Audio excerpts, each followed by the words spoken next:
everyone. Welcome back to the bench. It's good to have you all. And I wanted to thank you for making my last episode with Rachel Van Til my most viewed one yet. I'm really excited about today's episode. My guest is Evan Feinberg. Evan Feinberg is the executive director of the Stand Together Foundation, which is an organization that partners with nonprofits to empower people to escape from poverty.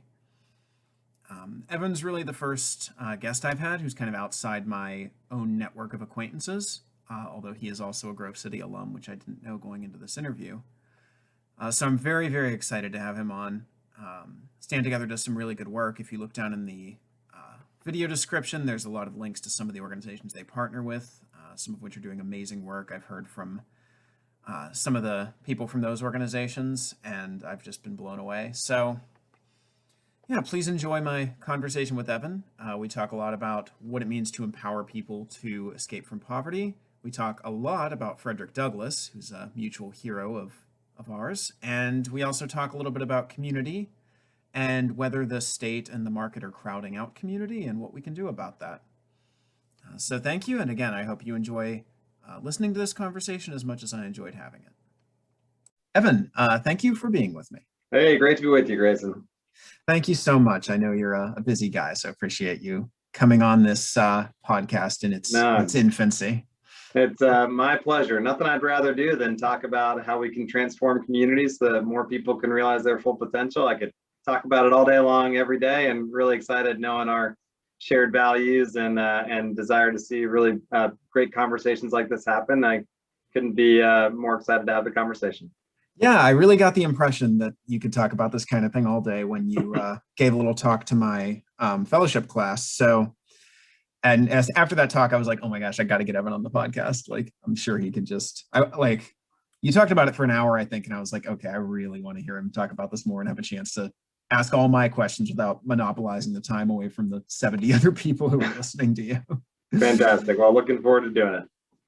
Yeah. So this podcast kind of came about, just the quick version of the backstory. During COVID, I was out of work and I noticed that in my apartment complex, I live in these sort of garden apartments where there's little 3-story buildings and courtyards. So if you need to go outside and get fresh air, you need to actually go outside, right? There's no balconies. And I noticed that in the courtyard, there was nowhere to sit. So people would go outside and have a cigarette or let their dog out and go right back in, and nobody really knew each other. And I was like, okay, well, there's no end in sight with this pandemic. I've got nothing to do. I'd like to get to know my neighbors a little bit. So I went to Home Depot, bought some wood, looked up a plan online and built a little bench for the courtyard. And it ended up being really transformative. We're really close with our neighbors now. And that's honestly the thing that's gotten me through the pandemic more than anything else, is having those relationships. So that's why the podcast is called The Bench. And that's why, one reason at least, that I've been thinking so much about community lately. So can you talk a little bit about your early life? I know we both are alums of Grove City College. Kind of what shaped your values growing up, and how did you kind of get to where you are today? Yeah. Well, I guess I can start at the beginning. I was born in the South Hills of Western Pennsylvania, just south of Pittsburgh, Pennsylvania. And what town? I grew up in Peters Township, which is in Washington County. Okay, yeah. I played men's volleyball in high school, and we would play them. I'm from Beaver Falls. Oh, fantastic. Yeah. My grandfather had a shoe store in Beaver Falls, so I know it well. Do you know what it was called? I'll have to ask my dad about it. It was called Wolf's. Wolf's. All right. I will ask him about that. I'm sure he remembers it. Shoes and clothing. Yeah. So that sort of ties into my story. I was born into a family of Jewish immigrants that came over from Eastern Europe when right before my grandfather was born. His older siblings were born over there, and crazy story, but they were immigrants to this great country, and through just hustle and intellect and hard work, they started a chain of shoe stores and clothing stores and other entrepreneurial ventures. And it wasn't a sort of this crazy lavish lifestyle they were able to create, but that created enough opportunity for my my father, and he took over a couple of those shoe stores. And while we didn't grow up with much, I had sort of every opportunity afforded to me. So I got a great education, and I went off to the University of Michigan. That's where I became a Christian, and it's a big part of my personal values, is sort of my Christian beliefs and how they shape my worldview, along with my Jewish heritage and how it shapes my worldview. That took me to Grove City College. After I became a Christian, I was actually looking for sort of a grounding in those ideas and principles and my worldview. And I transferred to Grove City and got a great education there, made lifelong friends, and began a journey of thinking about really my North Star in life, which is about the principles of human flourishing. What should society look like such that the most people can realize their God-given potential? And so I've been really focused on trying to find ways to do that ever since. I worked in the think tank world and did some policy research on education policy in particular early in my career. I worked on Capitol Hill for a couple of amazing folks, in particular Senator Tom Coburn from Oklahoma was a real hero of mine, passed away at the beginning of COVID. Worked on healthcare policy. That was during the Obamacare debate and all that stuff. And then I ran for Congress myself and lost a primary bid to be a member of Congress from my hometown in Pittsburgh. And then that's when I came and found the Stand Together community in different various roles. And I just found my forever home in that it was just this perfect confluence of my principles and values and a culture, a management culture internally to what we're doing, but really a big vision for what needs to happen to enable each person to rise. And so I've spent the last, it's about 9 years working in various roles in this community, including my current role leading our efforts to break the cycle of poverty in communities. Yeah, wow, this is great. So yeah, the Stand Together community, I'd love to hear more about that in a minute, because it's something I've kind of come in a lot of contact with as well, doing the CAP fellowship that I'm in right now, this professional development fellowship that I'm doing for my listeners. And yeah, I've been reading some of this book here, actually. It's called Believe in People by Charles Koch and Brian Hooks, which, is really kind of a, I see it at least as almost kind of a manifesto of what Stand Together is all about, right? Absolutely. So yeah, if you could tell me if you could go a little bit into just kind of give me and my listeners the pitch for Stand Together, what Stand Together stands for. Yeah. I know it's broken down into these 4 key institutions of society, right? Which, let me see if I can remember them, right? It's business, education, government, and community, right? That's right. And when I decided to make a podcast about community, I didn't even know what those 4 key institutions were. But the more I think about society in terms of those key institutions, the more I kind of think about and appreciate community, and the more I'm glad that I did decide to make this podcast. So, according to the Stand Together vision, what are the roles of those institutions, I guess? And, how does the work you're doing fit into that? Yeah. Well, the vision of Stand Together, first of all, it's a philanthropic community. Hundreds of the most successful business leaders in the country, founded and led by Charles Koch, that really have this fundamental commitment to human flourishing, to stand together to help every person rise. And really, we think of that, and what does that look like? It's a culture of what Charles would call mutual benefit, which is very simply means people gain and succeed only by helping others to gain and succeed. And you can see that's how everyone's oriented, and that's what the norms and values and rules look like, that we're all going to be better off in a culture of mutual benefit. The question is, how do we get there, right? The saying it's the easy part. Well, we think the way that we get there is for the institutions of society, the frameworks within which we live, have to be set up such that they enable people to tap into their unique gifts and talents to contribute. And so really, we think there are 3 really key principles or ways to organize the principles of sort of human progress. That being, first, it's a deep belief in people, that each and every person has a gift or many gifts, and that they've got extraordinary potential And so the role of these institutions is to help people to tap into those gifts and talents to contribute to others, right, which is this virtuous cycle.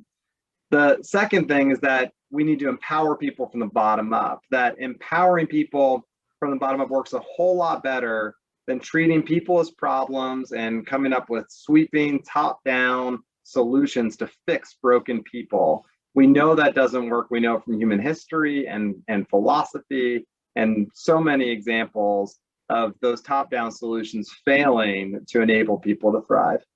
And then finally, that we need a culture and we need to unite with anyone to do right and nobody to do wrong, right? So it comes from Frederick Douglass, a famous Frederick Douglass quote, who's a hero of mine, and I'd be delighted to go further into. Yeah, I'd love to talk about Frederick Douglass. I love Frederick Douglass. So, so as we think about, right, what it means to apply those principles, and Charles would break it down into equal rights, mutual benefit, openness, and self-actualization, that society must treat everyone equally and protect rights equally that come from their human dignity, right? The principles, the Declaration of Independence, mutual benefit, we discussed, openness, that closed systems atrophy, but open systems flourish, right? And so we want to be open to new people, new ideas, you know, when it comes to trade, new goods and services, et cetera. And then self-actualization, that the way that people find fulfillment is by contributing their best self, the sort of Maslow, everything we can be, we must be. Yeah. And so as we apply these principles of human progress to the key institutions, we want to create the paradigms that lead to the most human flourishing. And to get out of all this speak, the idea is, you know, a lot of people want to change society. And so what they want to do is set the rules. They want to go to the federal government or their state government. We just get all the rules right, we can, you know, turn all the dials and people will live better lives. But we know it's a lot more complex than that, right? People exist in communities, in their family, in their neighborhoods. They exist as employees or employers or in the context of a business environment. They're the product of the education they received or that they didn't receive, and whether it enabled them to tap into their values and skills. So the nature of human flourishing is that we want every institution of society to acknowledge that dignity of each person and help them to be their best self. And we think we've got some pretty good ideas about how to drive that change. Yeah, so a lot there. Wow, you're making this interview very easy on me. You know, it doesn't take much to prime the pump here. This is great. In another life, I wanted to be a podcast host, or back then before podcast, it was talk radio. And my dream when I was like in high school, maybe college, was to be a Pittsburgh sports and politics talk radio host. So yeah, getting me to pontificate usually isn't much of a challenge. Yeah, this is great. And hey, you know, your dream has not passed you by. You still can be a podcast host for the low price of $0, setting up an account on Anchor and convincing, you know, a score or two of people to listen to you talk for a while. I'm excited to help you in your dream instead. How's that sound? Well, thank you so much. Yeah, so there was a lot in there. We talked about believing in people and, you know, top-down versus bottom-up solutions, right? And especially in your kind of wheelhouse, which is helping people escape poverty, what does believing in people and, you know, working toward bottom-up solutions look like versus the alternative, kind of a top-down solution that, what did you say, treats people as problems? I like that. Yeah. Well, yeah, I mean, that's where it starts, you know, whether they realize it or not, whether they are doing so consciously or subconsciously, the majority of people that are acting in what I would call the social sector, and by this, I mean the sector of our society that's not driven by government coercion and not driven by economic profit, right? So think of the nonprofit organizations that you would think of, informal associations, or formal associations like churches and, you know, Rotary clubs or whatever it might be. So whatever these sort of these actors in what I would call the social sector, the vast majority, I've been at this work for years now, the vast majority of people working in the sector, they purposely or by accident treat people in poverty like they're problems, like they're broken and deficient and less than, and they just need the smart, expert people who studied these problems in academia or the halls of Congress, or because their life's better, they know better. and they treat them as less than, and they treat them as broken and deficient. And when they do so, they make their poverty maybe easier to endure, but they actually make it harder to escape because they come up with these top-down solutions. They're evidence-based best practices. They push them out, and they might help them, but they're not helping them to transform their lives. The only way you can do that is if you start with this deep belief that people are capable of extraordinary things, that they have immense amounts of dignity by nature of being human, and that the role of community, the role of entrepreneurship is to help people break barriers, right? Because ultimately, poverty is the problem of individuals having all of these gifts and talents that are on the sideline. And if the problem is latent assets not being used to their fullest potential, well, that's a classic innovation problem. That's essentially what businesses do every day.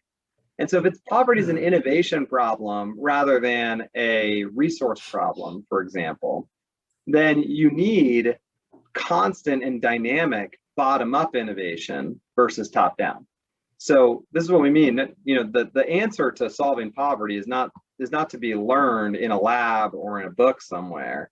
The answer is an individual who's trying to help other individuals, maybe has proximate knowledge because they've been through it themselves. Maybe they tried something that worked better than what other people have been doing. It's classic entrepreneurship, just social entrepreneurship. And so that's what we believe we need. We need a whole lot more dynamic and innovative social entrepreneurship. And then if you want to talk more about it, what we really need is a dynamic social economy where we better manage and allocate resources to those things that are having the most influence on helping people live better lives. And Stand Together's mission seems to be, allocating those resources, or at least kind of supporting organizations that do that. So let's get really concrete. What's something that Stand Together has done, or an organization that you've partnered with, that you think really just encapsulates that vision of viewing it as an innovation problem rather than a resource problem, and of, really empowering people from the bottom up to escape poverty in this way? Yeah, well, I'll give you a few. So one that's probably directly on point would be a group like Family Independence Initiative. So Family Independence Initiative was founded as they would say, almost like the anti-program. So they believe that the families they serve have all of the ideas and initiatives to get themselves out of poverty. They've got the most skin in the game. And as my friend Jesus Serena, who leads it, would say, he's like, people would look down on my mom as being incompetent because she was poor. But he's like, if you gave my mom $300, she could make that $300 go further than almost anybody that I could ever imagine. She was resourceful and smart, and she had grit and determination. She just had a lot of obstacles in her life that prevented her from getting her family out of poverty. But everything she did then led to Jesus being very successful, of course. So what Family Independence Initiative does is takes that insight and says, okay, what if we've got no program? What we're going to facilitate is a social capital exchange among families who are experiencing similar situations, so they can struggle together, learn from one another. When one person tries something that works, they're sharing it with the group, and the social capital that they bridge leads to better outcomes. And then those who want to connect financial capital to their initiatives can do so. And then we'll journal all that and log all that so that the next folks can learn from what previous folks have done to get themselves out of poverty.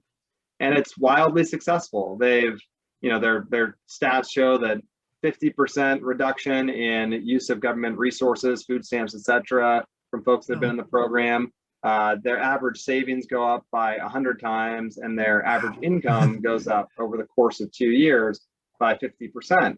Wow. So it's just the staggering set of outcomes without doing any peer-reviewed double-blind study on the program, right? It's about believing in people.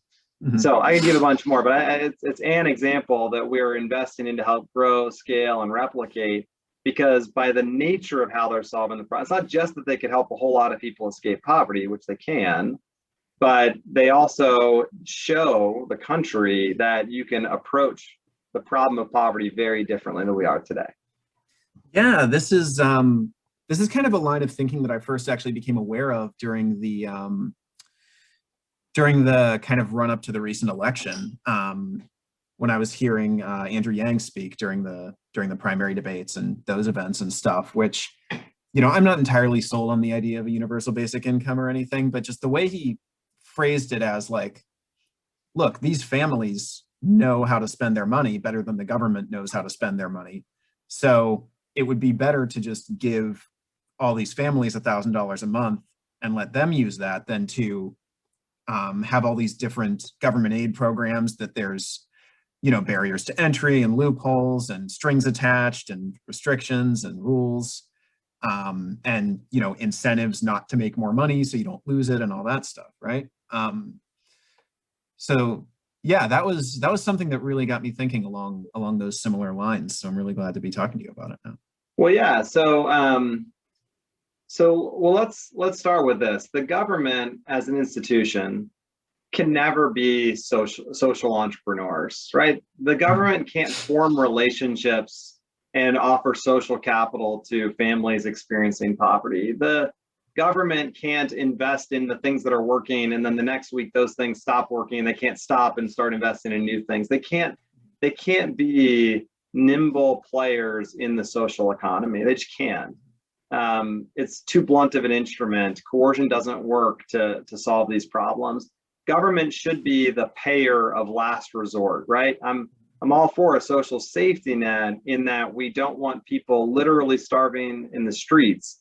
But if our expectation is that government is going to lift people out of poverty, we're fooling ourselves.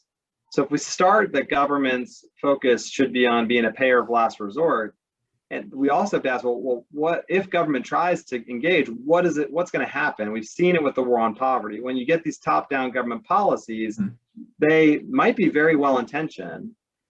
It's not a fiscal problem that I see with the war on poverty. It's that those programs, they accidentally create control and dependency and a myriad of this maze of government programs that inadvertently puts the federal government's thumb on people who are experiencing poverty. Ask a person in poverty what they think about the welfare system, and they'll go off on it, right? They'll be like, it makes me feel horrible about myself. They'll tell you a story about how they had to walk into an office. This is a real story from a friend of mine named Liz.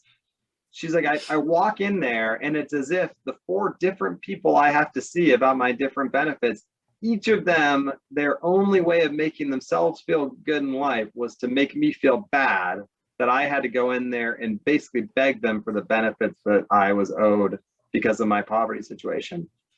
And this is what the myriad of 92 to 100 different government programs, the federal level, a bunch more at the state level, this is what they do. They undermine dignity, and all the research shows that they're creating a more stagnated poor in this country, that essentially it's getting harder and harder to escape poverty if you're born into it. Poverty today is better than it was a generation ago in terms of standards of living, sure, but it's getting harder to then really be your best self if you're born into poverty. So if that's the problem, and I'm sorry, go ahead. No, yeah, finish your point. Sorry, I was just thinking of something. So if that's the problem, that poverty is getting more stagnant because of this control and dependency, what do we want government to do? Well, we want it to do less harm. So I think that Andrew Yang is onto something, that direct cash assistance instead of today's welfare state would be immeasurably better. Now, I wouldn't want it to be universal, right? Because we can't afford that. I don't need a check, right? I don't want the government to give me a check just for breathing. But I do think if someone finds themselves in poverty, that cash assistance is far better than a universal and basic income. So the way you structure it matters, where you target it matters, a lot of the incentives within it matters, but cash assistance is far preferable to these in-kind programs with lots of strings. It's this weird donut hole coalition. There are a lot of progressives that would come alongside, say, our community of philanthropists, which have more of a classical liberal bent, or a, some people would say conservative or libertarian. But that coalition kind of comes together because it works better for people who are in poverty. The people who either don't want to help people in poverty, or that sort of want to demand value for the taxpayer will say, I don't want to see them use government benefits for junk food, right? So we need more strings attached for what they can use the money for. I think those folks are wrong on these issues. Yeah, I guess, this is so like refreshing to hear. And I guess my question is just how do we get this perception or this framework of looking at things, how do we get this more traction? Because, if you kind of just polled random people, I guess, about how they view sort of the political spectrum, right? You'd have people, more on the left who are in favor of kind of taking the current welfare state and just making it bigger. Yeah. And they'd be the compassionate ones, right? And then you'd have everyone who disagrees with that viewpoint is the heartless ones who want to see people starving to death in the streets, right? So how do you sell this? How do you make the case? Like, where's the candidate who's going to come along and bring this into the zeitgeist, right? Well, last week, Senator Mitt Romney introduced legislation that was very interesting, and it got some fanfare, but not enough. It kind of came out of nowhere. But so Senator Romney introduced legislation to eliminate the TANF block grant to states, which is what people think of as the traditional welfare program. It dramatically scaled back the earned income tax credit that was sort of famously signed into law separately from welfare reform in the Clinton administration. And then dramatically increase what people are referring to as a child allowance, which is essentially a phased out over time benefit per child for families, more so when the kid's young, and then phasing out as the child gets older. And it phased out at your income level as well. And so it was essentially direct cash assistance targeted to families most in need. And it was budget neutral. So it's not adding anything to the welfare state. It was basically just eliminating a bunch of bad policies, including the state and local tax deduction, which is bad tax policy, but eliminated a bunch of inefficient welfare spending and putting it into direct cash assistance to low-income families with kids. I'll tell you, that's good policy. It's a step in the right direction. Yeah. It got widely applauded by folks on the left and the right. I mean, some people came out against it on the right. Some people came out against it on the left. Now, this policy is only worthwhile, in my opinion. It's only a step in the right direction if you eliminate the bad public policies, right? So you have to actually get rid of the TANF block grants and you can't just keep adding on new benefits, because then even the good ones are working at odds with the bad ones. Yeah. But I think if that compromise of those pay-fors for that policy, I think there are a lot of folks on the left that could like that, and a lot of folks on the right, and that would be a great step in the right direction. And then you prove it once, and you start saying, well, what other bad benefits could we replace with direct cash assistance? Yeah, this is so encouraging. I really like the idea of direct cash assistance to families with children too. So another thing that sort of got me thinking along these lines of community and of how that fits in with other institutions in society and how kind of incentives are structured was, I had a couple of friends in DC who were, they were a married couple, and they really wanted to have children, but they were in this trap, right? Which, like, I think Elizabeth Warren's written about, right? Where they both had to work in order to pay rent. So if they had a kid, they had the option of one spouse staying home and them just barely making ends meet, or sorry, what did I say? Did I say them both staying home? I meant them both continuing to work. Yeah, them both continuing to work and sending the kid to childcare, which is going to eat up almost one entire salary, where you're in this weird catch-22 where you only have the job so you can pay for childcare, which you only need because you have the job, and you're not getting, a meaningful amount of money on top of that. Yeah. Or, one of them could stay home and then they just barely make ends meet, right? So, yeah, that's something that just got me thinking is like, how did we get here to where people who would want nothing more than to have children just can't afford to because, they both have moved away from their extended families. So there's no one to watch the kids for free. What do you do there? And it's like, I thought, well, you could have sort of state subsidized daycare like Bernie Sanders wants, or, we could solve this at the community level. We could come up with some kind of way to, we could solve this through community ties in some way. And I was like, well, that sounds a lot better, right? You know, because Yeah. right, Well, who knows? Yeah, who knows what what's going to go on in government daycare. I'd way rather have control over who's watching my kid and what they're being exposed to and all of that, as opposed to just being thrust into this one size fits all program, right? yeah. So, I don't have any easy answers to this problem, but I think you're basically laying out one example of the many that families that are either in poverty or are the working poor, or in the case of if you're living in DC, it being such an expensive city that even folks on a very nice salary find themselves in the catch-22 you described. I think communities should be a place for us to look for social entrepreneurship around exactly what you're saying. The government approach, I would think of it on a continuum of how government should engage in these things. So let's say if we decide as a society that we want to help those parents, the ones that you described, to be able to handle the situation of both being able to work and still afford childcare. Mm-hmm. You could, on the one end of the spectrum, you could start government-run daycares. Yeah. Right. You could have government bureaucrat leads this thing. Plato's Republic, right? Yeah, exactly. But expect it to look something like the DMV or worse, our public schools. Just kidding. So you could have essentially that's what government-run daycare would end up looking like. On the other hand, you could say, well, those parents might want to do a bunch of different things. They might want to have their parents help out with the kids, but their parents need transportation money to get to and from. They might want to be able to pay them.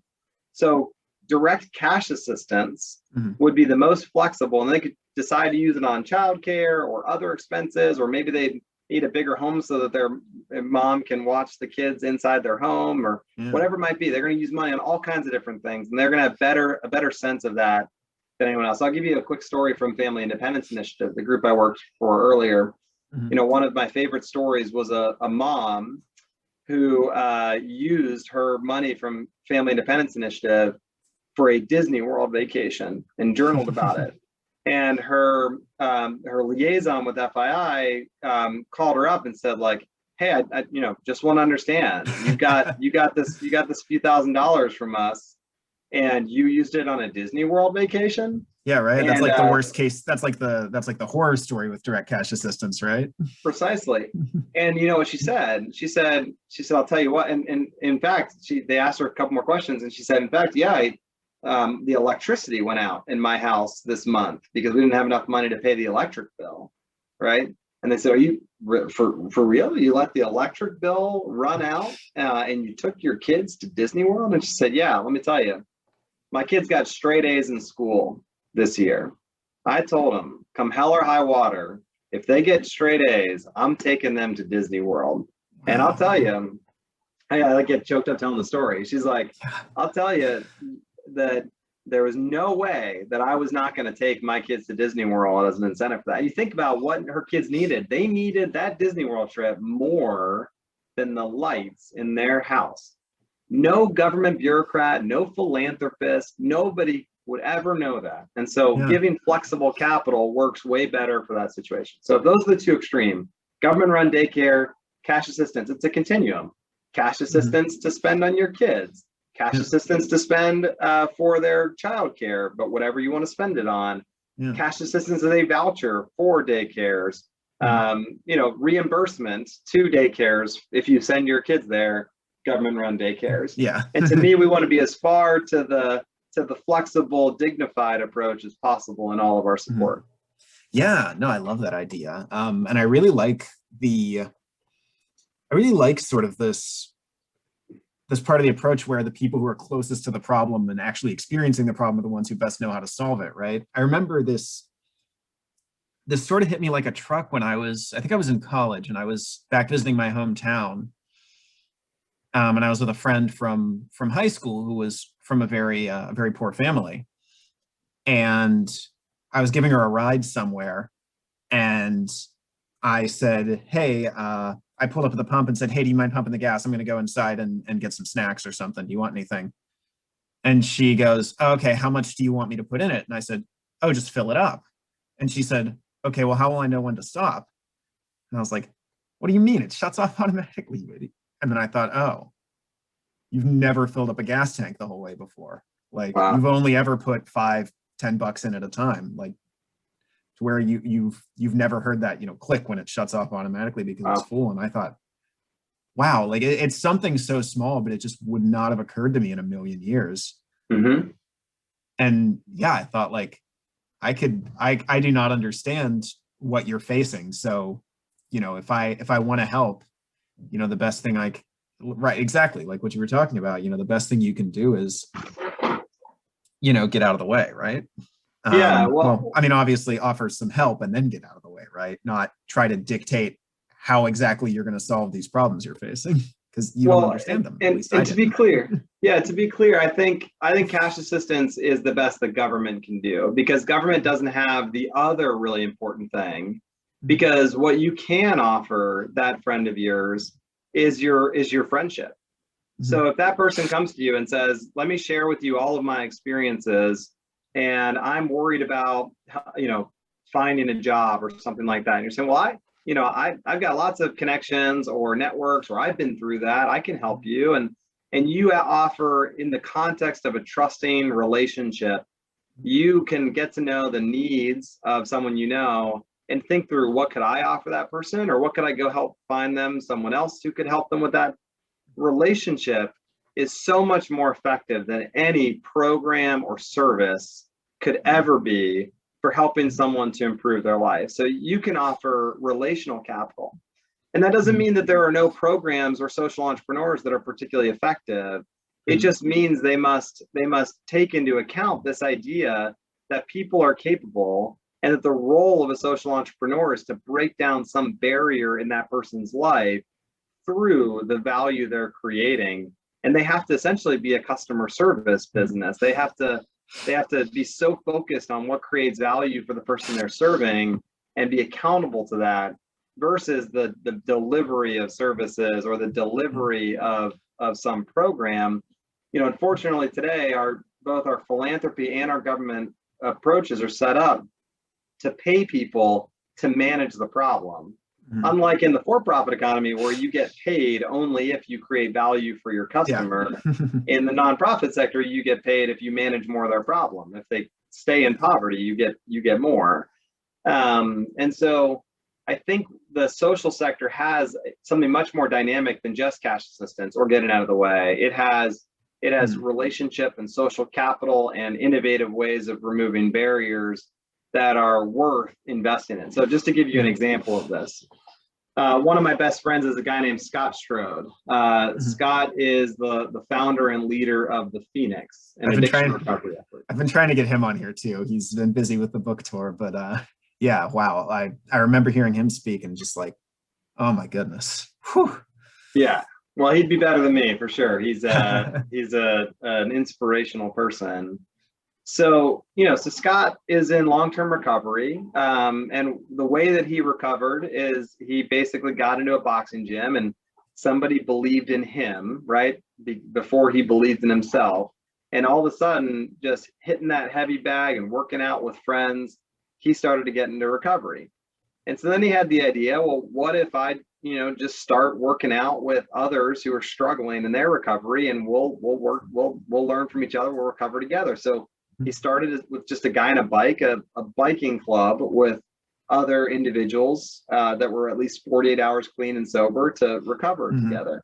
And that turned into a gym and a bunch of programming and the Phoenix. And then they were in 3 states and a handful of communities running Phoenix classes. And today we've helped them grow to where they're working with tens of thousands of members each year.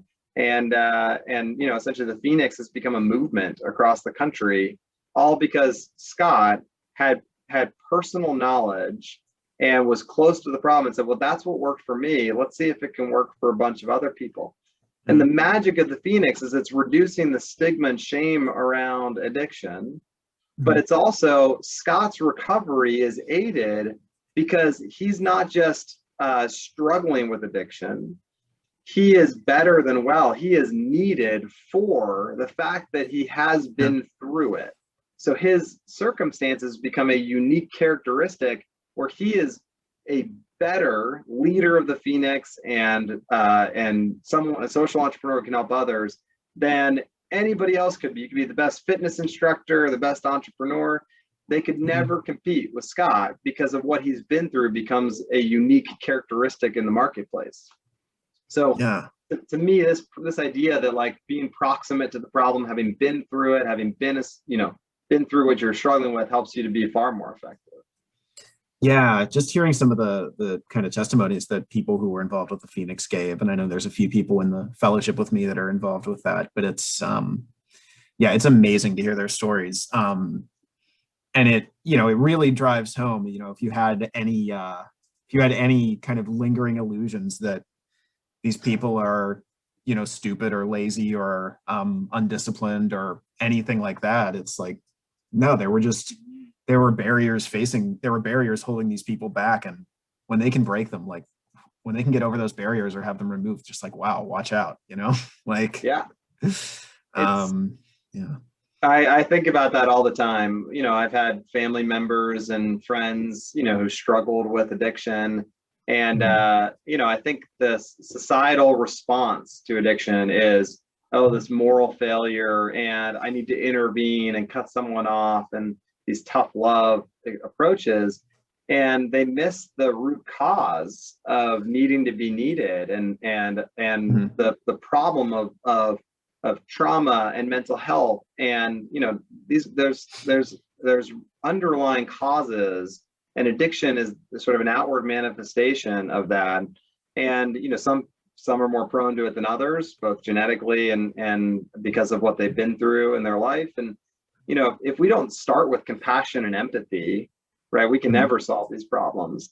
And then we need things that actually work. So it's not enough to be compassionate and empathetic. What are we going to do? And if we basically have empathy, but that comes across more like sympathy, and then we treat them like they're broken, we're actually perpetuating it, right? So whether we cut them off with tough love or give them sympathy without empathy, we're actually making the problem worse. And so Phoenix has taught me that, which is why we do what we do. We're trying to not just scale up effective social entrepreneurs, but I've handled issues in my personal life with friends and family differently because of the Phoenix. Yeah. So my first episode I did of this podcast actually was, very close to home for the kind of courtyard community in the bench. That's the title of the podcast. Is one of my neighbors who I got to know through building the bench was a guy named Andy, who was a veteran, an Afghanistan veteran, and he really amazing guy. In 2002, he had a grenade, an IED that he was trying to disarm, go off in his hand, like right near his head. Took his arm off at the elbow and left him with a traumatic brain injury. And it was his right hand that he lost, which was his dominant hand. He got a prosthetic hand, retaught himself to shoot with his left hand, qualified shooting, and demanded to be reassigned to combat duty. Wow. And did several more tours. I think he's the only soldier ever to return to combat after losing a limb. Wow. But he, this traumatic brain injury was really hard on him, and he struggled a lot with some of the things he saw and did over there. And, worked with a lot of veterans groups, but once COVID started and, he was more isolated, it just became this downward spiral. And over the summer, he ended up taking his own life. And it was really, really hard for all of us. But, we'd gotten to know him. And so I ended up interviewing for my first episode, a guy named Ben King, who is very much kind of the kind of social entrepreneur you're talking about, right? Who's also a veteran, who also dealt with a lot of anger issues and a lot of stress and trauma when he got back from his military service. And he kind of found a solution through kind of mindfulness techniques and meditation. And, he said it felt like his hand was kind of unclenching for the first time in years. And he wanted to share that with other veterans. So he's been doing all this work with veteran groups, worked a lot with Andy. And yeah, it was just, it goes to show there's nobody like somebody who's been through it to come alongside other people and help them out there, right? It's incredible, and I'm sorry to hear that you lost your friend. And he sounds like an amazing guy, and Really was, yeah. I appreciate the opportunity to hear his story and to share it and to think through, how can we help our brothers and sisters who are facing, everyone. So I work in a space where everyone always asks about mental health organizations that we work with. And I say, we actually don't work with that many mental health organizations, but every organization we work with is a mental health organization. Yeah. Because people think about mental health conditions only with traumatic brain injury or chemical problems or whatever it might be. But we all, much like our physical health, we're all on a continuum of being, of having our own struggles with our mental health. And we know that there are certain things that are required to have to be healthy with mental health. It requires belonging and relationships and belief in ourselves. And so, every organization we work with, if they're trying to help someone tap into their gifts and talents to escape poverty, it essentially always has to start with believing in them, but importantly, they have to believe in themselves, right? If I don't believe I have something to contribute, I'll never overcome my barriers. And in fact, that's where you get deaths of despair and addiction and lots of other problems like it. So pretty much every group we work with is in some way helping people to find that resilience that lives within them. It's theirs. You don't have to give it to somebody, but you definitely have to help people tap into it sometimes. Yeah. And it's all connected, right? Like, if you're someone who's living in poverty, and you're never anything more than, one parking ticket, one blown out tire, one, small catastrophic expense that costs you, $200. If you're never any more than one of those away from not making rent that month, you're going to constantly be on edge, right? And that's, at some point you're, and at some point that's going to have an effect on your mental health and on your physical health to a degree, right? All the literature shows that the trauma of living in significant and persistent poverty, it's the amount of survival decisions you have to make. They take a toll, and they prevent the sort of long-term and sort of grounded thinking that individuals that aren't in poverty have, because it is that all the time stress environment literally changes your body. And so I think it's, this is where I say it has to start with empathy. Now, if we think about that person who that stress created those changes, and we think, oh my, they've been in poverty, they're broken, I must come fix them. Yeah. Then we perpetuate the problem. We make it worse, right? Because we just sort of further create this narrative that someone in poverty is less than. Versus the way to break that cycle is to be like, look, you are so capable of extraordinary things. You're so good at X. Have you ever thought about using that gift to do this? And now all of a sudden you're breaking that cycle of stress and inward destructive cycles with a message of empowerment and hope, and I'm worth something and I can offer it. And that's how you break that cycle. Yeah. So I wanted to zoom out a little bit and ask you about something else that I heard you mention in the talk you gave to the CAP class. You talked a little bit about Stand Together's kind of approach to or take on like structural inequalities, right? Because those absolutely exist. But obviously you wouldn't probably see sort of large scale government redistributive action as the solution to those structural inequalities. And, to bring in one of the other key institutions, I remember you mentioned one place where this is really obvious is in education, right? Where, you have public schools in different districts are just wildly different. And this is an example where through, zoning laws and districting and other things, the people at the top have really kind of pulled the ladder up after them. So can you speak a little bit to that? I'm really curious to hear you talk a little bit more about that. Yeah. Well, I'm deeply passionate about racial justice issues, and I think that it's a really important conversation that we need to have. And there's this false choice out there in the public discourse that, either you have to deny our country is sort of rotten to the core and our institutions infected to the point where this country is, beyond repair and hope, or you have to take the other extreme somehow that there are no racial injustices, any injustices were way in our past, that we've overcome them, and there's nothing to see here. You're absolutely right. Yeah, that's the false choice, right? Like that's all you hear, and it's just like, why can't it not be either of those, right? Yeah, and so when you look throughout history, the great racial justice movements, the winning message, and they wouldn't have differentiated themselves as being not a part of the broader movement, but the winner of the movement was always the same philosophy, that our country was founded on phenomenal ideals of human equality and dignity and liberty, right? That those founding principles are both aspirational, but good and true and right. And that we have fallen short of those principles. And to the degree that we've made progress on them, people have flourished. We've all flourished more, and we should celebrate that progress. To the extent that we haven't, people have been held back, and we've all lost as a result. And that that struggle continues because we still have significant injustices. So let me give you some examples. The abolitionist movement. Frederick Douglass, a hero of mine, becomes a mentee of the great William Lloyd Garrison. But Garrison starts losing hope, and he actually argues this country is rotten to the core. The Constitution and Declaration are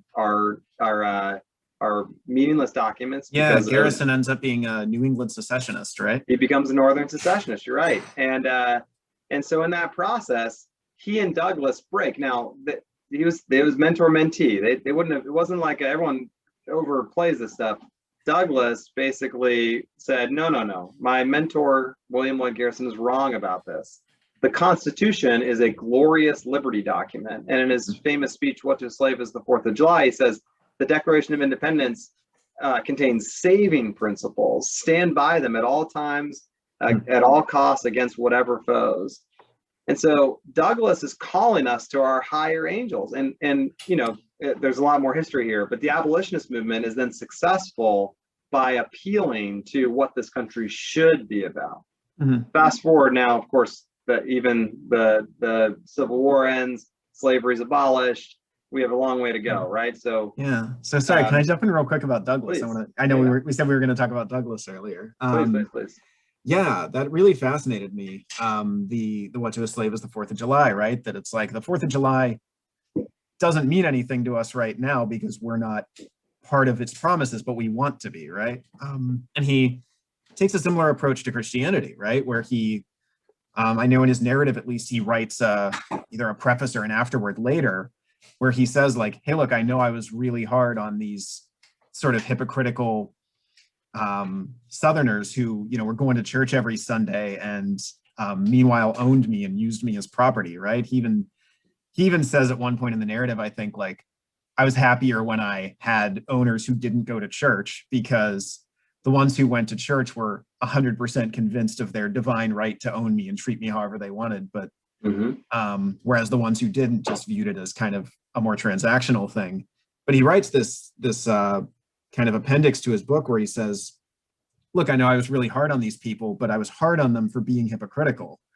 And, if you read my book, you'll see that kind of where I'm drawing my hope from, much like what you said with the Declaration of Independence, is from my Christian faith, where, I came to my Christian faith because I was really drawn to this idea that Christ's love doesn't discriminate, right? That the fact that I'm Black doesn't make a difference there, right? And he talks about when he moves to the North, he uses all this language of, I was hungry and I was homeless and they took me in, I was hungry and they fed me and stuff, all this stuff that's straight out of the Gospels. So yeah, again, it's this idea like America's not rotten to the core, it just needs to live up to its principles. Same thing, Christianity is not rotten to the core, contrary to what you see from other activists who kind of say it's the white man's religion and that it's it's corrupt and oppressive, and who seek out, maybe seek out Islam or seek out something else, right? he says, look, just because we're not living up to these principles doesn't mean that those principles should just be completely thrown away, right?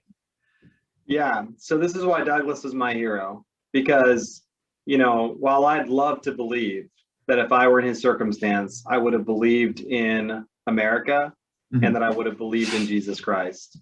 It's hard for me to say that with confidence. Yeah. And, so imagine someone who's being told by his country that he's not a human, saying this country has good principles.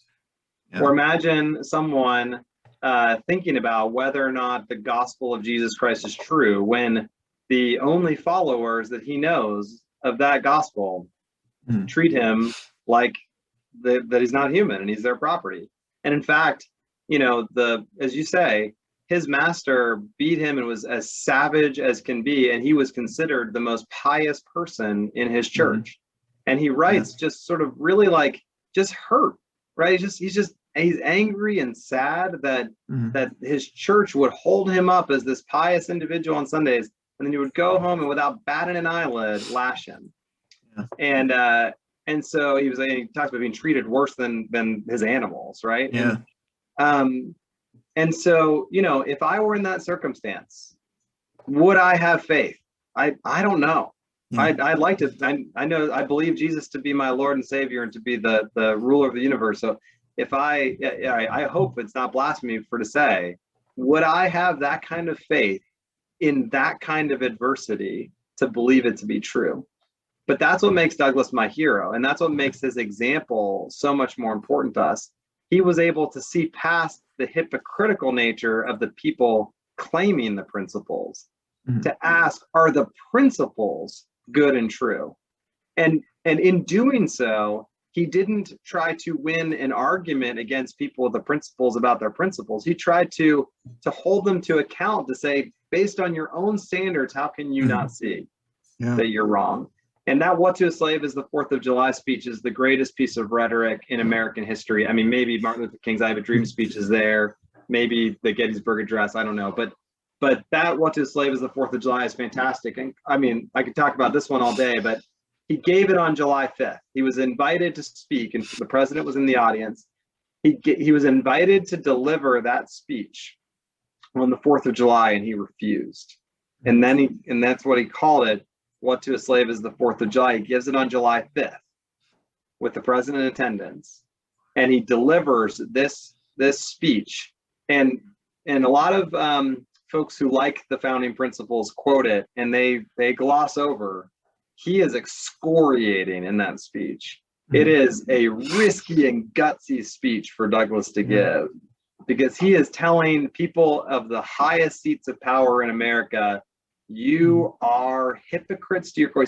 He says nowhere in the world are there more, I think he calls them heinous or savage atrocities happening than in these here United States right now. And I think that we need to come to grips just how true it was then. And it was also true for much of our history, that if you look at segregation, Jim Crow South, the heinous injustices in our country's history, we have to come to grips with how real they are. But Douglas, so I can see where Garrison was coming from, saying, oh, it was a lost cause, But Douglas's message held together this country and made us strong, essentially strengthened us for our future. And I think we should give him due as an American hero. Yeah. Wow. Yeah. And I've always loved the chapters too of where he's talking about his education, where he has his one master's wife, I believe, starts teaching him to read, and he's barely started, and the master says, "What are you doing? Teach a slave to read, it'll ruin him for life." And his ears kind of perk up. He's like, "Oh, really? Yeah. I'll no longer be fit to be a slave if I learn to read. And you're telling me I'm not allowed to? Then I'm absolutely gonna learn to read." Yeah. It made me laugh, where he talks about how he would, when he was running errands, he would go up to little boys on the street and go, "Hey, I'll bet I can read better than you." And the kid would go, "No, you can't." And he'd go, yeah, I'll bet I can. Here, see how much of this you can read. And he'd hold it up and the kid would read some of it. And then Douglas would just run away and go, okay, so that's what he said. So that must be what this says. Precisely. And he would find Wow. scraps of paper in the trash to, to try to learn to read. Like he Yeah. used ingenious mechanisms, that being one of the, definitely an ingenious one, to teach himself to read with only a few weeks of base, right? Like his intellect was incredible, but his whole story is worth telling briefly, right? So he's 5 years old when he gets taken from his mother and goes to work in the field. So he's 5 years old to 8 years old working in the field, and then he gets this this sort of, by good fortune, he goes from working on the plantation to moving to Baltimore to becoming a house slave, right? Which is an easier life, so to speak. And that's when the wife and the family, not knowing anybody, she'd never had a slave before, she just let him learn alongside her own kids for just a few weeks. Her husband comes in and exactly, you told the story perfectly. He says, what are you doing? If you educate him, he'll be forever unfit for the duties of a slave. And he overhears this argument. Well, I'm better. So he teaches himself to read ingenious mechanisms. He's 16 years old, and he's learning, he's reading, he's getting this thirst for freedom. And so he starts acting out and sort of against his slave master. So they send him to a notorious slave breaker. And the slave breaker has this brand of being like really good at it. So he knows in his mind, well, if his brand is to be really good at breaking slaves, and I beat the crap out of him and I don't let him break me, then he will never tell a soul, right? Because his brand is breaking. So he then pushes back effectively and wins a fight against the slave breaker, and he never gave him any trouble anymore. And which is incredible. He says, I love just like the, so I have an MA in English, and just like the literary elements of the way he describes that scene are incredible. He talks about how this slave breaker, Mr. Covey's his name, right? I think that's right, yeah. He says he was like a snake in the grass, like he would sneak up on slaves and try to catch them slacking off. So he's comparing him to a snake. And then when he talks about beating him in this fight, it's all his language. He's talking about it as like a resurrection almost for himself. And so it's really, he's really putting it in terms of the Christian gospel, right? Crushing the head of the serpent and resurrecting and gaining this new life. It's beautiful. I love it. Yeah. And it gave him, at that point, he says somewhere in there that was the moment where he then determined that he was going to escape and be free, because he could no longer live under the chains of bondage, having sort of like had that taste of freedom and equality that he got when he beat this guy in a fight. And so that's when he starts to plot his escape, and eventually through ingenious means escapes after some failed attempts, and eventually makes his way north. And then he's using his hands to work in the shipyard, and there's a whole story there. But then eventually he gets asked by William Lloyd Garrison to speak at this rally for the abolitionist movement, and he says, I couldn't possibly do that. Like I'm not educated, I'm not a speaker. And he speaks, and it turns out, of course, we now know he's got this immense natural talent for oratory. And the rest is history. He then became the voice of the abolitionist movement. And right. And that ties back to the education thing, right? I remember reading, he had this book that was like a rhetoric textbook called The Columbian Orator. And there was just a collection of speeches you could study to be a better speaker. And one of them was a dialogue between a master and a slave, where this slave gives such a good speech, runs away and gets caught, and gives such a good speech in his defense that the master frees him. And it's a work of fiction, but like Douglas read that and was like, oh yeah, I'm all about that. Like, if there was to be one American hero, right, someone who, sort of a second founding for our country and sort of a founding father in that regard, Douglas does not get his fair due. And I think he's a complex figure with lots of beliefs. I'm not trying to capture everything about him in this one conversation, but just an amazing hero. But his transformation is a story for us all, right? We can be born into the most significant barriers, and not everyone needs to be the great man of Frederick Douglass, but imagine the contributions lost because he was enslaved. And had he not escaped, those, the contributions we would have never had. And we should just think about that with every single person facing injustice. So this gets back to your original question about the nature of racial justice, and I'm glad we took the Douglas rabbit trail there. But Martin Luther King, similarly, sort of his fellow civil rights movement leaders, who he would have for most of his life spoken very positively about, James Baldwin and Malcolm X and a number of other key leaders. But Martin Luther King kind of breaks with them and says, I have a dream, and it's deeply rooted in the American dream. Right. Yeah. It's a check that was written that we're here to cash it now. Right. Yeah. A promissory note that the country was defaulted upon. And so, King, through his nonviolence movement, called us to higher standards. So we're not going to drive out hate with hate. We're going to do it with love, and by demonstrating that you're better than this to the country. And he did, and he was successful. And so today the injustices remain, and anyone who tells you they don't is wrong. So you brought up education. Schools today are more segregated they were in the year that Martin Luther King was assassinated, right? Wow. So imagine that. Schools are more segregated today than they were when Martin Luther King was assassinated. If you look at the red lines of the 30s and 40s, our district lines in public schools look the same.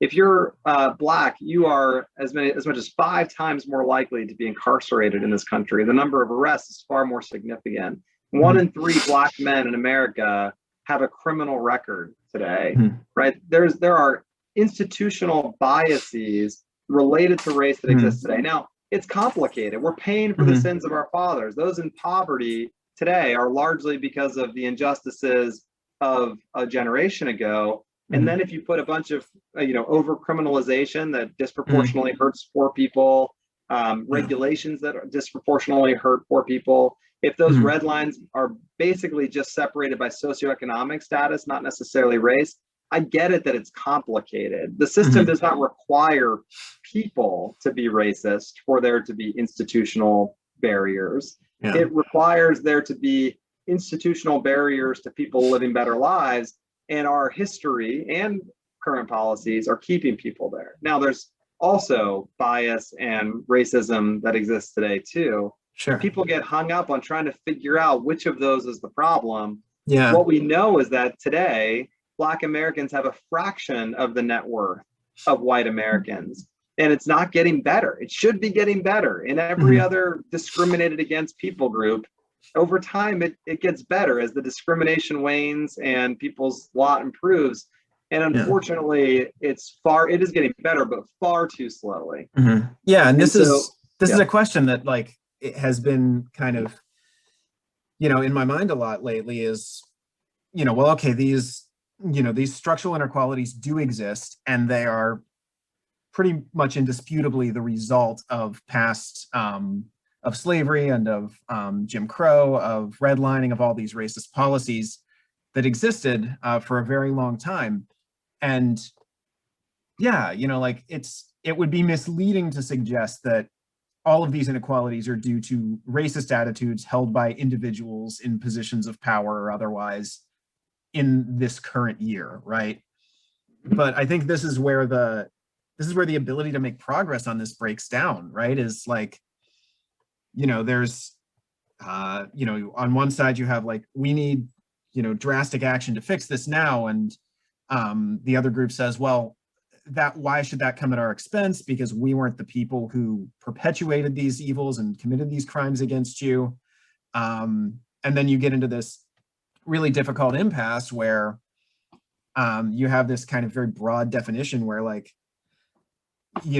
defending or in any way benefiting from the status quo de facto makes you a racist. And obviously that approach is going to alienate people, right? That's not a winning pitch, you're hitting the reason why this is so hard, but why I'm so passionate about trying to bring people together to solve it. You take the issue of education, right? The privilege here is government privilege. So you have a red line drawn, and people buy a home in the area with the better school, and they build their whole life around it, right? Who their neighbors are and who their friends are, but importantly, their property value, they purchase that home based on that. someone, just because they're literally a stone's throw away, is in the next school district over with the mostly low income housing and a under-resourced and poor public school.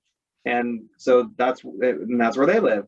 Now, if you said, well, we're no longer going to have that line and people can go to the school of their choice, and if you're, it doesn't matter which of these districts you live in, well, the home values would equalize a little bit, right? They would, essentially, like, everyone wants to go to that school and people would buy the cheaper homes, and you'd have home values equalizing. Well, in my mind, that's a rising tide that lifts all boats, because those families are all going to get a better education over time.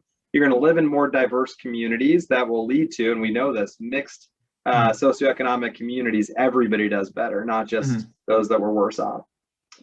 And it would be a rising tide, but people think of it like it's a zero-sum game, right? That these home values are going to come down in order for these to come up. And in the short term, they might not be completely wrong. And so to support a policy that is more just, there will be winners and losers, because an unjust policy created winners and losers. That's the kind of injustice I want to fight. Now, if you just take, redistributing wealth in the abstract, right? So some people are poor, some people have money, you just redistribute wealth, you'll never solve the problem, because you're just sort of putting a Band-Aid on the problem. But education, providing everyone a good education, a very different solution to the problem of current and historical injustices. So, same thing with criminal justice. Right now, if, over-criminalization is leading to police officers harassing low-income individuals and throwing them in jail for nonviolent offenses, and much more likely to be arresting folks in low-income communities, that means it's people of color. You hear a bunch of white people say it's not about color, it's about socioeconomic status. Well, now you're splitting the hairs. If those people that are in poverty are in poverty because of racial injustice in the past, and now you're harassing them because they're poor, it's a distinction without a difference. Yeah, this is what I always say, is like, everyone says, oh, they just think that all cops are racist, and that's too simple. And I'm like, you're right, that is too simple, because, and that's how the argument's often phrased, but I think sort of the long form of it, right, is, and they'll say like, oh, well, if you look at the number of interactions that Black people have with police versus white people, the disproportionality disappears, right? And it's like, well, okay, why are they having disproportionately higher numbers of interactions with the police? And it's like, well, because they're disproportionately of a lower socioeconomic status. And it's like, okay, and that is pretty indisputably the result of the racist policies we've had in this country.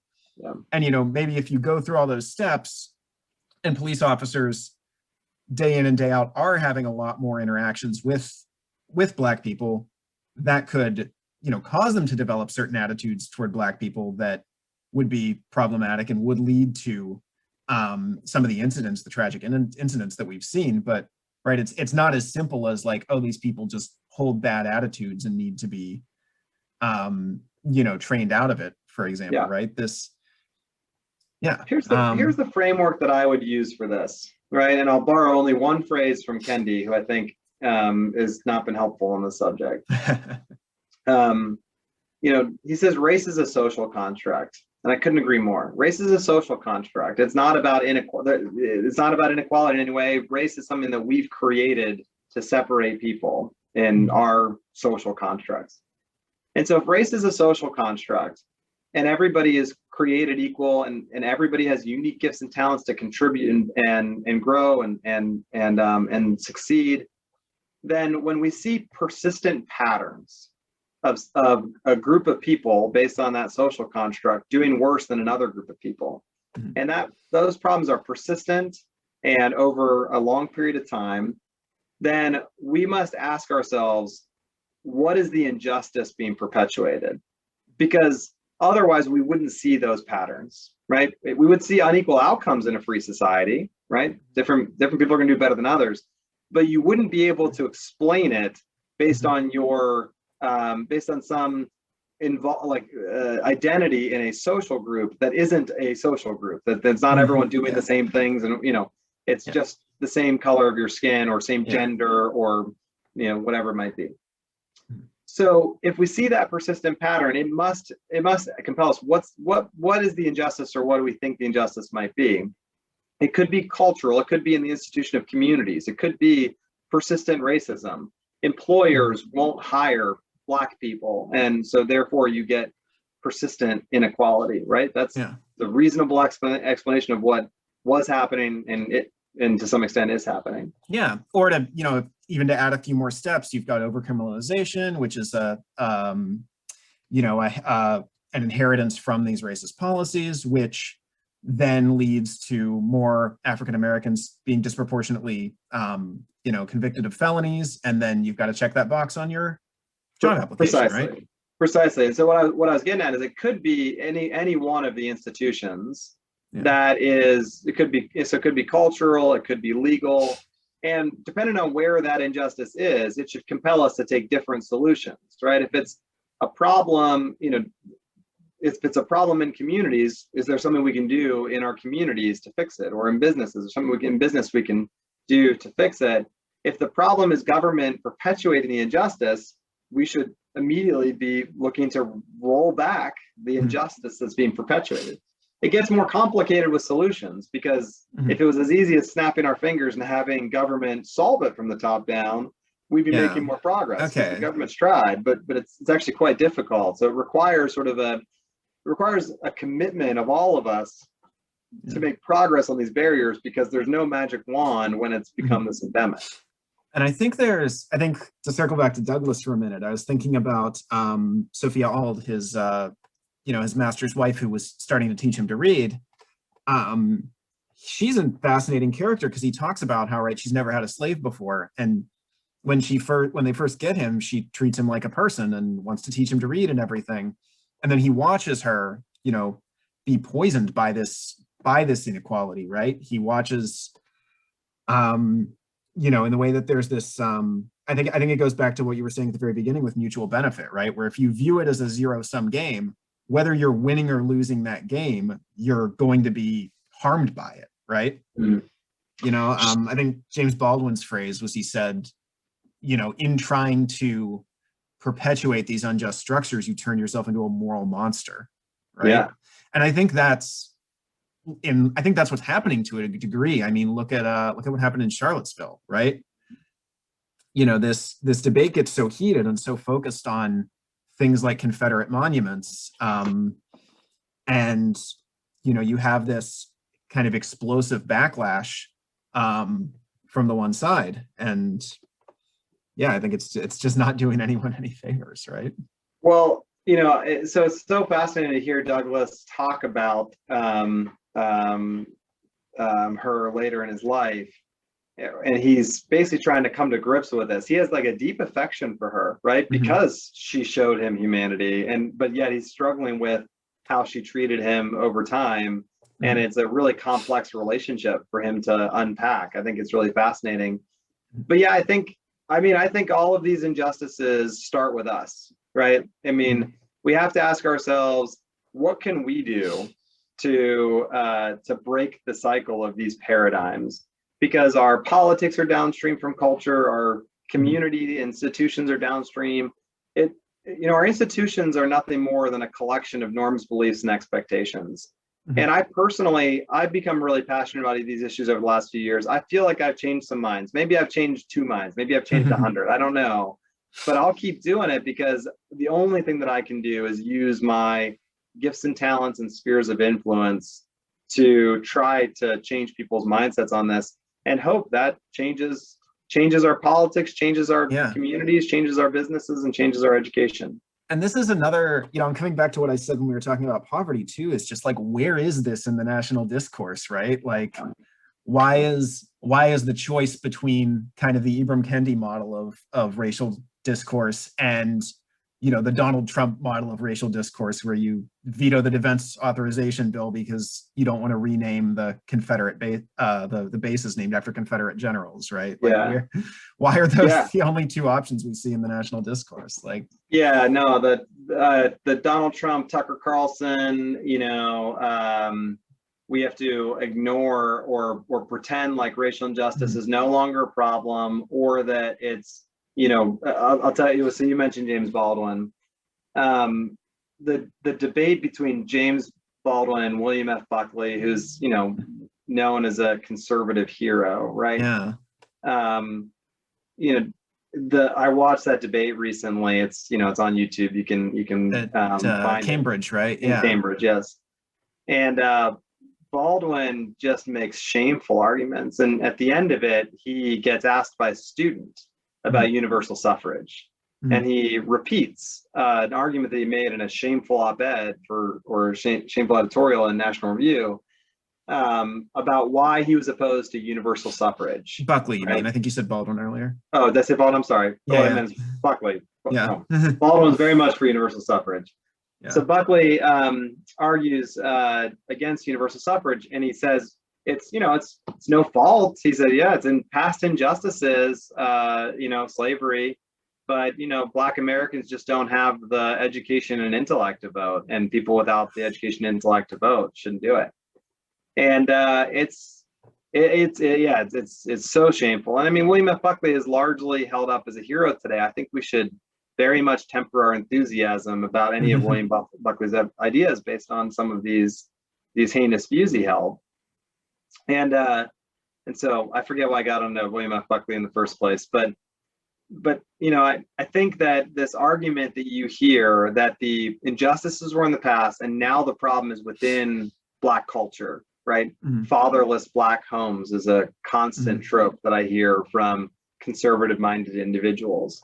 Yeah. It's like, look, first of all, if you're worried about fatherless homes, you should probably be worried about a criminal justice system where 1 in 3 Black men have a criminal record. Not only have you're literally taking them out of the family, but then you make it harder for fathers to provide for their family and become stable individuals in their families' lives.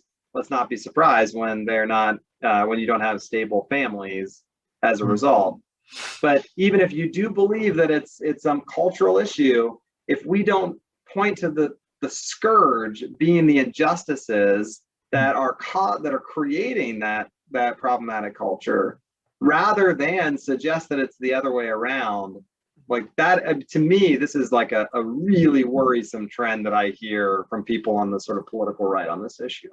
Yeah, no, I think to a degree, the sort of toxic elements in Black culture, right, that people fixate on are in many ways kind of downstream from these injustices, right? Like even like within the Black community, there's a lot of commentary around a tendency toward conspicuous consumption, right? As sort of a reaction against like an inferiority complex that they feel. And so this is a podcast about community, presumably. So I did want to, we've been having a fascinating conversation. I did want to shift as we kind of move toward the close to a more straightforward discussion of community, because I remember in your talk there was one thing I really wanted to talk about more with you, and so let's finally get to it. So you have these key institutions, right? You have government, business, education, and community. And one idea I've been thinking of lately is I feel as though in a lot of ways, community is being squeezed out by these other institutions. Sort of the sphere of community is shrinking and the sphere of the state and the market is growing, right? So we could go back to the childcare example I mentioned earlier, right? So, years ago, and there's a really great piece by, I think, David Brooks in The Atlantic called "The Nuclear Family Was a Mistake" a while ago that I read and has just fascinated me ever since. But talking about how, if you go back far enough, you don't really have nuclear families. You have, kind of the 1950s ideal where the husband supports the family on one income, and you had sort of extended families all living, if not under one roof, very close to each other. And, my wife is from an Italian-American family in New Jersey, and they very much still live in this way, right? Her aunt lives a block over from her parents. So in a case like that, if you had children and needed childcare, you had a huge network of relatives nearby who could help you out. Whereas now, sort of due to market forces, you have the incentive being to kind of leave your hometown and move somewhere, especially for people of my generation, of our generation, to a number of, a very small number of very rapidly growing cities, Dallas, DC, Charlotte, Atlanta, whatever, where you really are cut off from your family, and where, that isn't an option, right? So now you have to turn to the state or the market to help you take care of your kids, right? Yeah. Your general thesis that the other institutions have crowded out communities, I think is right. And one of my favorite authors is a guy named Dick Cornell, wrote a book in 1965 called Reclaiming the American Dream, about the voluntary sector in America. And he also wrote is a phenomenal book. But if you want the Cliff Notes version, he wrote an essay that you can find very easily called Denationalizing Community. And it's essentially the Cliff Notes version of the argument. Mm-hmm. And he basically made the argument that over time, we've more and more nationalized community. We've sort of taken it out of the realm of the person to person and moved the idea of caring for each other into distant, centralized bodies. And as a result, we've lost the dynamism of communities. So I agree with the general thesis. One pushback that I would have that I would make that's important is, I think there's a lot of chatter right now about the downsides of the free market. It's very popular in the sort of the national conservative movement. And this is why I wanted to have this conversation, was for you to push back against that, because I'm quite my interest is very piqued by that. Yeah, well, I believe in people. I think that people make rational decisions when they move away for good economic opportunity, that they're making a decision and they can value being close to family and help with childcare versus the decision of having a good job. And frankly, the world is not a zero-sum game. So the more value they create, the more wealth that's created, and the more opportunities that are available for everyone. So instead of thinking about the world as like, oh no, there's this downside that markets have disconnected families, you could make the exact same argument that markets have connected families like never before. You can get on a plane and travel and see your folks, or in a car and see them at a fraction of the cost and time that it would have cost a generation ago. I can FaceTime with my mother and father-in-law in Ohio, and we can stay connected with our kids to them anytime. And my parents just moved. So to the point, they just moved about, 10 blocks away, a mile away here in Alexandria during COVID, to be closer and to help out with my kids and be there for childcare. And so I think that the market's more dynamic than the national conservatives give it credit for. And are there quote unquote downsides? Perhaps. But they are far outweighed by the mutual benefit that comes from a free society. And the cure might be worse than the disease if folks try to reorient society in some way to prevent human progress in the name of sort of holding on to some nostalgia, right, of what the past looked like. And that's where David Brooks is interesting. His article is interesting because what he's arguing is the nuclear family was a mistake. Perhaps having a husband, the husband work and the wife stay home in the 1950s family.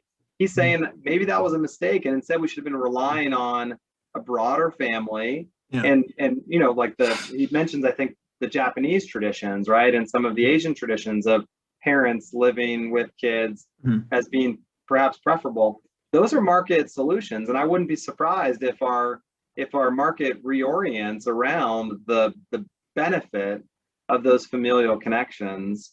So I worry about nostalgia and like locking in some time past where the world was a better place. I'm very concerned about any public policy that has that idea in mind. Yeah, so here's where I am right now, because I share that with you. I share that skepticism of top-down solutions, right? So I don't think I want the government to come in and, redo economic policy in some way to, revitalize my hometown that's been in a downward spiral ever since the steel mills closed in the 80s, right? Like, I feel like that would probably cause more problems than it would solve. But at the same time, I think that this is where, oh geez, sorry, I got a little echo in my voice.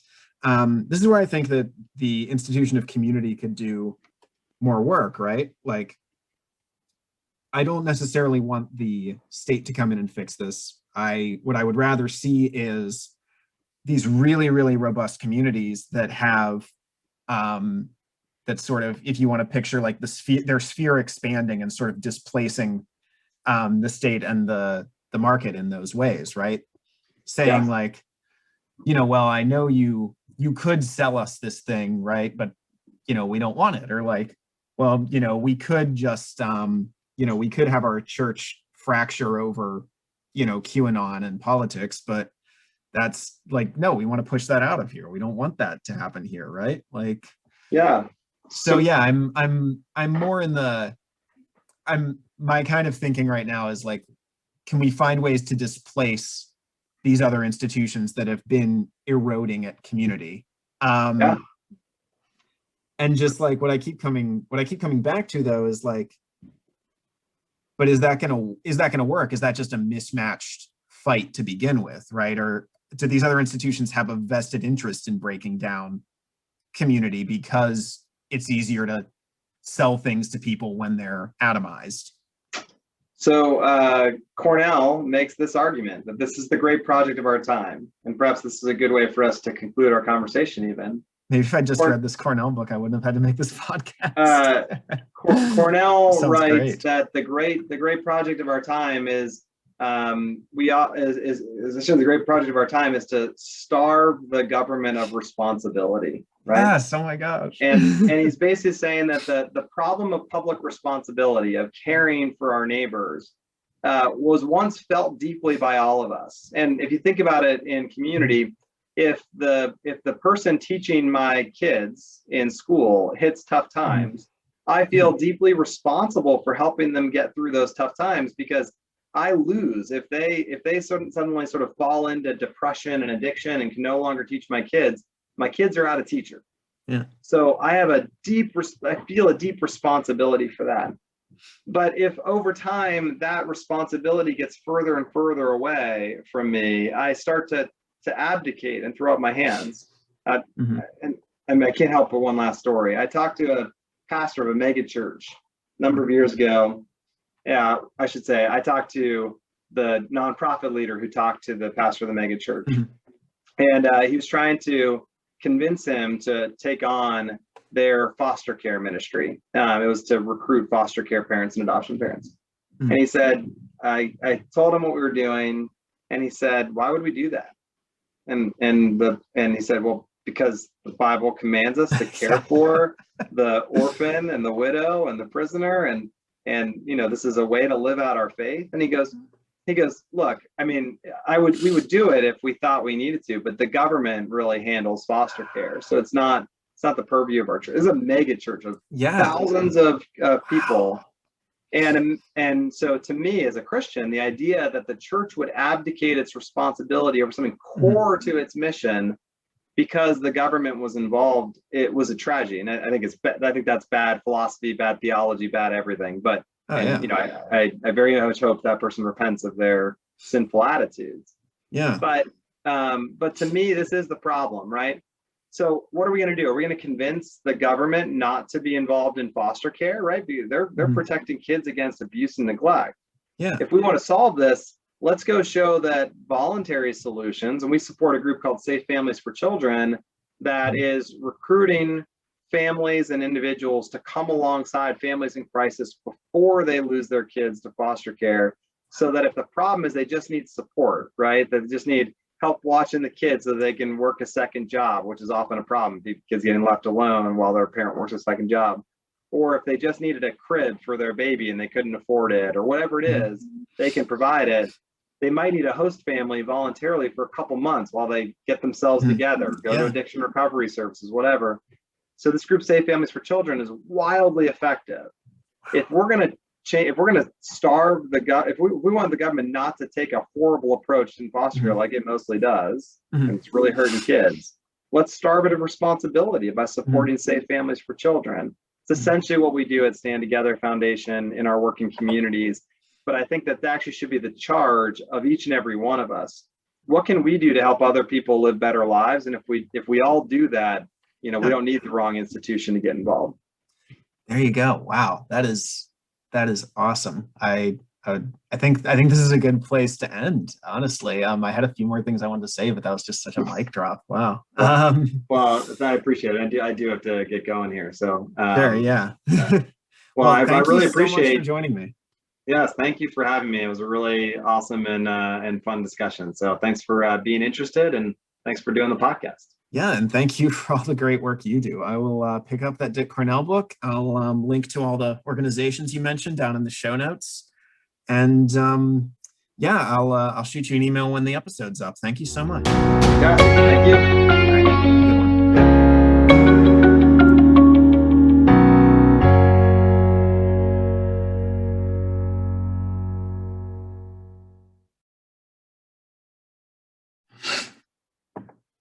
Whew.